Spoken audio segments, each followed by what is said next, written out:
24 oras na binabantayan ng mga otoridad sa Metro Manila at iba pang karatig lalawigan ang mga lugar na madaling bahain tuwing malakas ang ulan. Tulad ng Marikina River na tumaas ang level ng tubig kahapon, umabot sa lagpas 17 meters. Si J.M. Thompson sa detalye.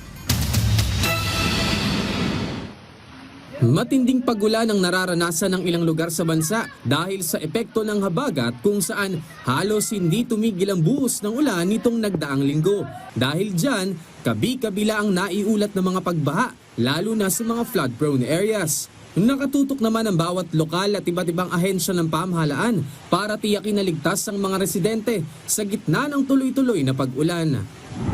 Alauna kaninang madaling araw nang ibaba sa first alarm ang status ng Marikina River matapos tumaas ang tubig sa mahigit 17 metro kahapon at ngayon ay muli na namang itinaas sa second alarm status. Patuloy namang nakaantabay ang lokal na pamahalaan ng Marikina para bantayan ang epekto ng matinding ulan sa lungsod.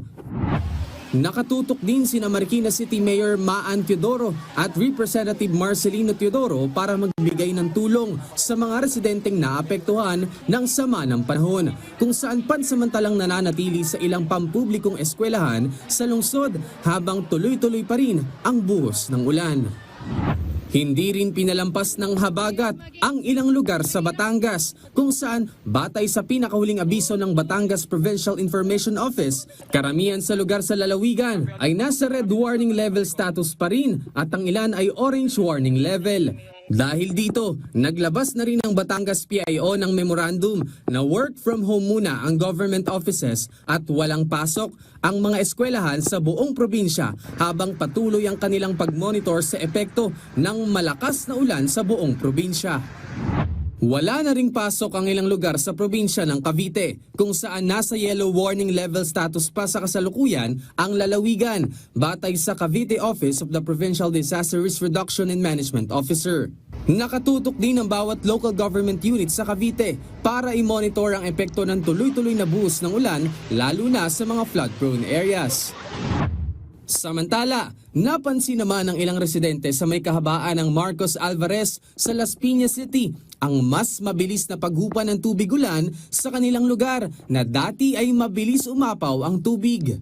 Iniutos naman ni Public Works Secretary Vince Dizon na ipagpatuloy ang dredging operations, paglilinis ng mga estero at tuloy-tuloy na operasyon ng mga pumping station para makatulong na mapababa ang tubig baha. So there's a form you guys. Kailangan natin ng floodgate, dredge, HDPE, pumping station. Last year, lampas tao ba sa G. Araneta? Kahit paano, hindi umabot sa gutter yung ulan. Just have to replicate in all areas. So it's possible eh. Hindi naman tumitigil ang pakikipag-ugnayan ng DPWH sa bawat lungsod na apektado ng habagat para mapanatili ang kaligtasan ng bawat isa habang tuloy-tuloy pa rin ang operasyon para mapababa ang pagbaha lalo na sa mga flood-prone areas. J.M. Thompson para sa Bayan.